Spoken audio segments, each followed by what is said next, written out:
Good morning বন্ধুরা। আজ হলো 19 আগস্ট বুধবার। আজকের সকালের বিশেষ বিশেষ খবর হলো 33 জেলায় ঘর গণনা জোর কদমে, 77,000 গণনা কর্মী মাঠে। জনগণনায় সেলফ এনুমারেশন কিংবা স্বগণনার প্রথম ধাপ ইতিমধ্যেই সম্পন্ন হয়েছে। এবার শুরু হয়েছে গড়ে গড়ে গণনা কর্মীদের যাওয়া।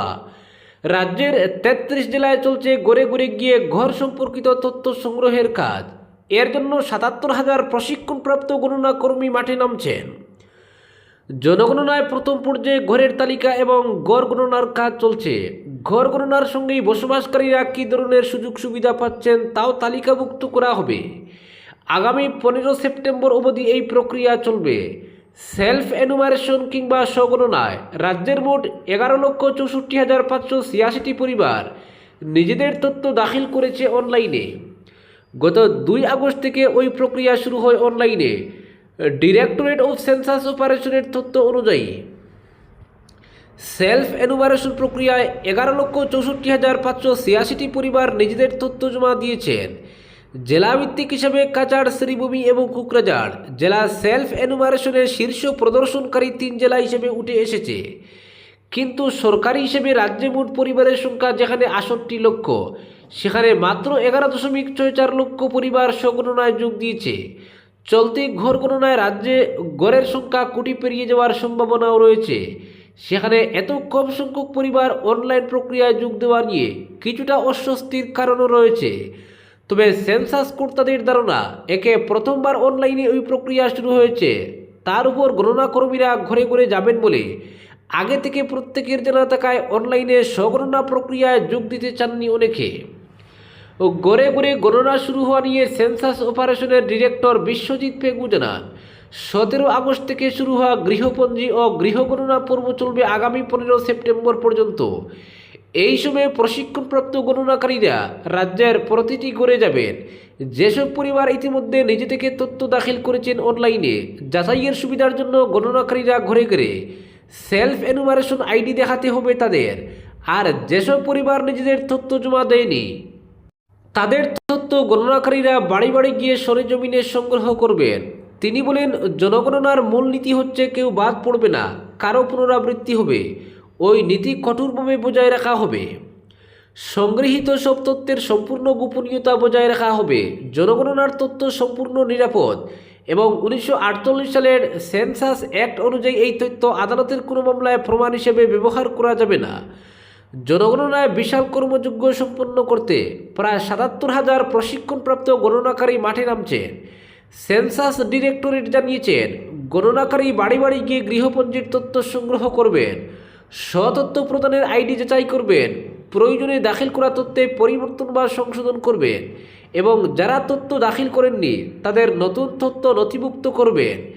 যে কোনো জিজ্ঞাসার জন্য নাগরিকরা টোল ফ্রি হেল্পলাইন নম্বর 1855-এ যোগাযোগ করতে পারবেন। পরবর্তী খবর, পিএম আবাস বন্টনে অনিয়ম, প্রতিবাদে নাগরিক সভা বাগাবাজারে। দুর্নীতিগ্রস্ত পঞ্চায়েত কর্তাদের বিরুদ্ধে আদালতে মামলার হুঁশিয়ারি। প্রধানমন্ত্রী আবাস যোজনা বন্টন নিয়ে পঞ্চায়েত কর্তাদের ডালাও দুর্নীতি ও স্বজন পোষণের প্রতিবাদে মঙ্গলবার দোলাইয়ের বাঘাবাজারে এক বিশাল নাগরিক সভা অনুষ্ঠিত হয়। শ্যামাচরণপুর শেওড়ারতুল জেলা পরিষদ সদস্যা সালমা আক্তার লস্করের প্রতিনিধি গিয়াসউদ্দিন লস্কর এবং বাঘাবাজার জিপির এপি সদস্যার প্রতিনিধি সাবির আহমেদ লস্কর সহ দক্ষিণ দোলাইয়ের 6টি জিপি এলাকার বিশিষ্ট ব্যক্তিবর্গের উদ্যোগে এদিনের নাগরিক সভা অনুষ্ঠিত হয়। প্রধানমন্ত্রী আবাস যোজনা বন্টন নিয়ে ব্যাপক অনিয়মের জন্য এদিন বাঘাবাজার জিপি সভানেত্রী সাহেলা পারভিনের বিরুদ্ধে একের পর এক অভিযোগ তুলেন ক্ষুব্ধ জনগণ। প্রধানমন্ত্রী আবাস যোজনার গৃহের জন্য এদিন পঞ্চায়েত কর্তাদের বিরুদ্ধে উৎকোচ দাবি করারও অভিযোগ তুলেন বিভিন্ন বক্তা। নাগরিক সভায় বঞ্চিতরা বলেন, দরিদ্র লোকজন প্রধানমন্ত্রী আবাস পাচ্ছেন না, অথচ ধনীরা পাচ্ছেন এই সরকারি সুবিধা। এদিন বাগাবাজার জিপি ছাড়াও চান্দিগাড় জিপি, সপ্তগ্রাম জিপি ও শ্যামাচরণপুর জিপির পঞ্চায়েত কর্তাদের বিরুদ্ধেও প্রধানমন্ত্রী আবাস যোজনার গৃহ এবং অরুণোদয় নিয়ে অনিয়মের অভিযোগ তুলেন ক্ষুব্ধ জনগণ। এদিন বাঘাবাজার জিপির বনগ্রামের বাসিন্দা বুদুর আলী নামের এক দিনমজুর বলেন, সরকারি সুযোগ সুবিধা চাওয়ায় তার পিঠে বাংলাদেশি তকমা সেটে দিয়েছেন বাঘাবাজার জিপির পঞ্চায়েত কর্তারা। পঞ্চায়েত কর্তাদের বক্তব্য সামাজিক মাধ্যমে ভাইরাল হয়ে যাওয়ায় বুদুরালী বাগাবাজার জিপির পঞ্চায়েত কর্তাদের বিরুদ্ধে আদালতে মামলা দায়ের করার হুমকি দেন। এদিন জেলা পরিষদ সদস্যর প্রতিনিধি গিয়াসউদ্দিন লস্কর বলেন, প্রধানমন্ত্রী আবাস নিয়ে বাগাবাজার জিপির পঞ্চায়েত কর্তারা যেভাবে দুর্নীতি করছেন তা মোটেই মেনে নেবেন না তিনি। প্রয়োজনে আদালতে মামলা দায়ের করার হুমকি দেন গিয়াসউদ্দিন।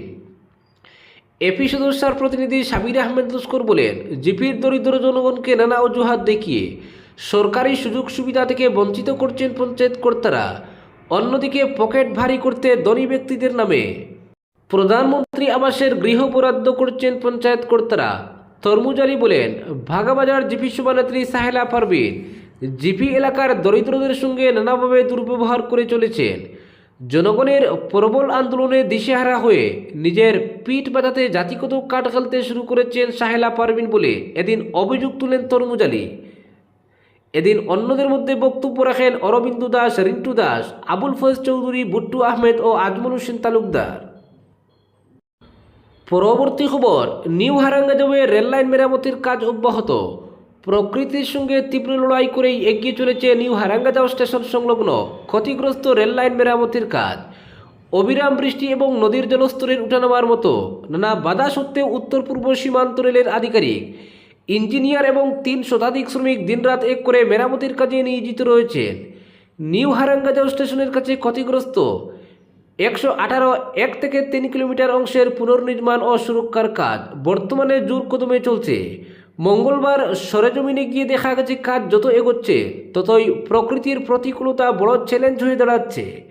বৃষ্টির কারণে মাটি নরম হয়ে যাওয়া, নিচে জাটিঙ্গা নদীর স্রোত এবং পাহাড়ি এলাকার ভৌগোলিক পরিস্থিতির কারণে প্রতিটি ধাপেই বাড়তি সতর্কতা অবলম্বন করতে হচ্ছে রেল কর্তৃপক্ষকে। এই পরিস্থিতিতেও কাজ থামিয়ে রাখার কোনো লক্ষণ নেই। নদীগর্ভের তীর থেকে পাথর ও তারের জালির তৈরি শক্তিশালী ব্যারিকেড ধাপে ধাপে উপরের দিকে তুলে নিয়ে যাওয়া হচ্ছে।